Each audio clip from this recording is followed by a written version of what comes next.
بسم اللہ الرحمن الرحیم۔ السلام علیکم، میں ہوں ناصر عباسی۔ ایک نیوز چینل لوگوں کی رائے کہہ کر اپنی رائے ٹھوس رہا تھا، بلکہ ٹھوسنے کی کوشش کر رہا تھا کہ حوا کی بیٹی پہ بہت ظلم ہو رہا ہے۔ قانون بننے کے بعد خواتین پہ تشدد اور جرائم بڑھ گئے ہیں۔ حوا کی بیٹی کہیں بھی محفوظ نہیں ہے۔ آخر حوا کی بیٹی کب محفوظ ہوگی؟ پھر اسلام آباد میں قتل ہونے والی ایک سفیر کی بیٹی کے قتل کے خلاف ہونے والے احتجاج کی فلم دکھائی گئی، جس میں خواتین اس لڑکی کے قتل کے خلاف احتجاج کر رہی تھیں۔ ہمیں تو یہ ساری کی ساری خواتین وہی نظر آئیں جو عورت مارچ میں شامل ہوتی ہیں، بلکہ اس میں جو میڈیا کو انٹرویو دے رہی تھیں اور وہاں تقریریں کر رہی تھیں، وہ سب کی سب وہی تھیں جو عورت مارچ میں نظر آتی ہیں۔ یہ لوگ اسلامی قوانین کو نہیں مانتے، لیکن حیرت ہے کہ انہوں نے احتجاج کے اختتام پہ فاتحہ خوانی بھی کی۔ سبحان اللہ۔ اسلام آباد میں قتل ہونے والی لڑکی اور اس قبیل کی دوسری لڑکیاں، یہ آزاد خیال، خود سر اور کسی کے قابو میں نہ آنے والی لڑکیاں ہوتی ہیں۔ جس طرح اس دفعہ عید الاضحیٰ پہ مختلف چینلز پر اور سوشل میڈیا پر ایسی ویڈیوز کی بھرمار تھی جس میں قربانی کا جانور بدک کے بھاگ رہا ہے، لوگ اس کے پیچھے ہیں اور وہ سر پٹ دوڑ رہا ہے۔ کہیں اس کو گولیاں مار کے قابو میں کیا گیا تو کہیں اس کے رسیاں ڈال کے قابو میں کیا گیا، اور اس نے کئی لوگوں کو زخمی کر دیا۔ یہی حال آج کل کی لڑکیوں کا ہے کہ وہ کسی کی نہیں سن رہی۔ میڈیا نے ان کو بد زبان، بد تہذیب اور خود سر بنا دیا ہے۔ وہ نہ باپ کی سنتی ہیں، نہ ماں کی، اور نہ بھائیوں کو تو کسی خاطر میں لاتی نہیں ہیں۔ اپنی منمانی کرتی ہیں، اپنے حساب سے چلتی ہیں اور کسی کی نہیں سنتی۔ لڑکیاں تو لڑکیاں، شادی شدہ حوا کی بیٹیاں، جن کو حوا کی بیٹیاں کہنا بھی گناہی ہے، وہ غیر شادی شدہ لڑکیوں سے بھی آگے ہیں۔ ان کے کارنامے آئے دن مختلف چینلز پر اور پرنٹ میڈیا میں شائع ہوتے رہتے ہیں کہ کس طرح شوہروں کو مروا رہی ہیں، کس طرح بچوں کو مار رہی ہیں، کس طرح گھر سے بھاگ رہی ہیں بچوں کو چھوڑ کر۔ بس ان کو بوائے فرینڈ چاہیے، جس کو کبھی کسی زمانے میں یار کہا جاتا تھا۔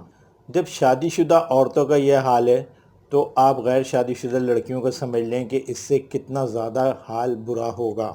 آپ قانون بنا کر مردوں کو ڈرا سکتے ہیں، دھمکا سکتے ہیں، لیکن ان کے جذبات کو نہیں روک سکتے۔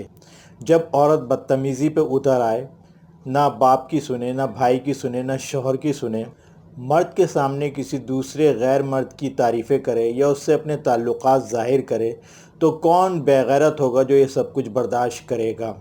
یہ مغرب کا معاشرہ نہیں ہے، یہ پاکستانی معاشرہ ہے اور اسلامی معاشرہ ہے، جہاں ابھی مردوں کی غیرت مری نہیں ہے۔ وہ ہر حال میں لڑکیوں اور عورتوں کو چاہتے ہیں کہ گھر کی چار دیواری میں رہیں، اور اگر باہر نکلیں تو اپنے آپ کو چھپا کے نکلیں، لوگوں کے سامنے نمائشی کوئی چیز بن کے نہ نکلیں۔ مغرب کے معاشرے میں تو یہ سب کچھ برداشت ہو سکتا ہے، کیونکہ وہاں کے مرد تو بے غیرت ہوتے ہیں، ان کی شروع ہی سے تربیت بے غیرتی سے کی جاتی ہے۔ اکثر ان میں ناجائز اولاد ہوتی ہے، زنا کی اولاد ہوتی ہے، ان کو خود اپنے باپ کا پتہ نہیں ہوتا، اور پھر ان کی ماؤں جو ہوتی ہیں وہ بیک وقت کئی لوگوں سے تعلقات رکھتی ہیں، وہ یہ سب کچھ دیکھتے ہوئے جوان ہوتے ہیں، اس لیے ان کو تو ان چیزوں سے کوئی فرق نہیں پڑتا۔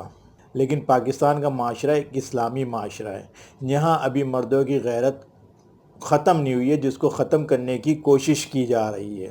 پھر جب لڑکیاں گھر والوں کی نہیں سنتی، نہ باپ کی، نہ بھائی کی، نہ شوہر کی، تو پھر اس طرح کے واقعات تو ہوتے ہیں۔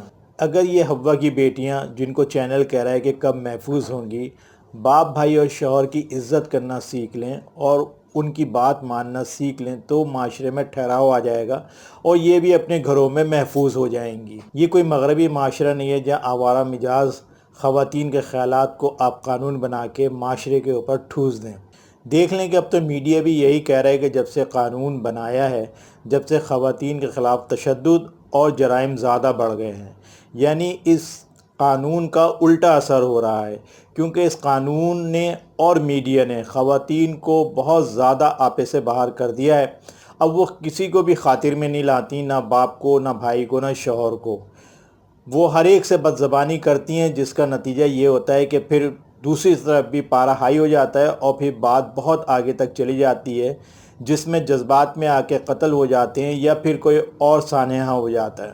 آپ خواتین کو تو شہری دے رہے ہیں اور مردوں کو ڈرا دھمکا رہے ہیں کہ اگر خواتین کے ساتھ انہوں نے گھر کے اندر کچھ کیا تو ان کو یہ سزا ملے گی، وہ سزا ملے گی، اتنا جرمانہ ہوگا، اتنی قید کاٹنی پڑے گی۔ آپ مردوں کے خلاف تو قانون لا رہے ہیں لیکن خواتین کے خلاف کوئی قانون نہیں ہے۔ خواتین کچھ بھی کرتی رہیں، ان کو ہر طرح کی آزادی ہے، صرف مرد کو محدود کیا جا رہا ہے کہ وہ خواتین کے اوپر ان کی ناجائز باتوں پہ کوئی ری ایکشن نہ دے۔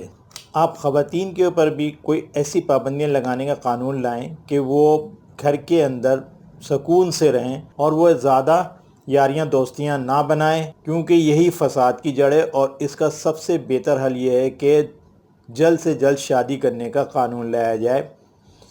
جس طرح لاہور میں ایک نوجوان نے 18 سال کی عمر میں شادی کی اور اس کی ہونے والی بیوی جو تھی وہ 16 سال کی تھی، اس کا میڈیا پہ بہت چرچا ہوا، لیکن اس نوجوان بچے نے شادی کر کے ان لوگوں کے منہ بند کر دیے جو شادی جلدی کرنے کے خلاف تھے۔ جب پاکستان میں مرد کی لڑکے کی عمر 18 سال اور لڑکی کی 16 سال کا قانون ہے کہ اس عمر میں وہ شادی کر سکتے ہیں، ابھی کچھ خواتین کے کہنے سے لڑکیوں کی عمر کچھ بڑھا دی گئی ہے، 18 سال کر دی گئی ہے نئے قانون لا کر، لیکن اس عمر میں شادی کرنے کی پابندی حکومت لگائے کہ اس عمر میں ہر حالت میں شادی کر دی جائے، کیونکہ شادی نہ کرنے کی وجہ سے معاشرے میں زنا بہت تیزی سے پھیل رہا ہے۔ اب تو ہر لڑکا اور لڑکی جسمانی تعلق قائم کرنے کو برائی نہیں سمجھتے۔ لڑکا شکار کی تلاش میں رہتا ہے اور لڑکی اپنا آپ اس کے سپرد کرنے کی خواہش مند ہوتی ہے۔ جب تک یہ کھیل چلتا ہے ویڈیو بن جاتی ہے اور پھر بلیک میلنگ شروع ہو جاتی ہے۔ جب تک لڑکی کی ہمت ہوتی ہے وہ بلیک میلنگ سہتی رہتی ہے، اور جب اس کی ہمت جواب دے جاتی ہے تو وہ لڑکے سے الجھ جاتی ہے اور اپنی جان سے چلی جاتی ہے۔ معاشرے میں بڑھتا ہوا بگاڑ جلد شادی نہ ہونے کی وجہ سے ہے، اور یہ جو قانون ہے جو وومن پروٹیکشن کے نام سے کچھ خواتین لے کر آئی تھیں اور جن کو قانون بنا کے پورے ملک کے مردوں کے اوپر نافذ کر دیا گیا ہے، یہ عورتیں اسی قبیلے سے تعلق رکھتی ہیں جو مخلوط محفلوں میں غیر مردوں کی کمر میں ہاتھ ڈال کے ڈانس کرتی ہیں، جس کی تربیت بیکن ہاؤس میں دوران تعلیمی دے دی جاتی ہے۔ یہ ان خواتین کے خیالات ہیں جو قانون بنا کے نافذ کیے گئے ہیں، جو چابی والے کلب کی بھی ممبر ہوتی ہیں۔ ان کو ہر حالت میں آزادی چاہیے ہوتی ہے اور یہ مردوں کی کسی قسم کی پابندی برداشت نہیں کرتی، کیونکہ ہماری قومی اسمبلیوں میں زیادہ تر اپر کلاس کی خواتین ہوتی ہیں اور مرد بھی جو ہوتے ہیں وہ بھی ذہنی طور پہ عیاش ہوتے ہیں، اس لیے ایسے قوانین کو فوری طور پر نافذ کر دیتے ہیں منظور کر کے۔ یہ قانون جو ہے معاشرے میں بھی ایک تشدد کا رجحان بڑھانے میں بہت مرکزی کردار ادا کر رہا ہے۔ اس قانون پہ نظر ثانی کی جانی چاہیے، کیونکہ ہر چیز کو ہراسمنٹ میں لے لیا ہے، ہر چیز کو تشدد میں لے لیا ہے، ذرا سے کہنے کے اوپر بھی سزا اور ہاتھ اٹھانے پہ بھی جرمانہ ہے۔ تو اس قانون پہ نظر ثانی کی جانی چاہیے۔ ہماری باتیں اچھی لگیں تو لائک کریں، سبسکرائب کریں ہمارے چینل کو۔ ہمیں اجازت دیجیے، اللہ حافظ۔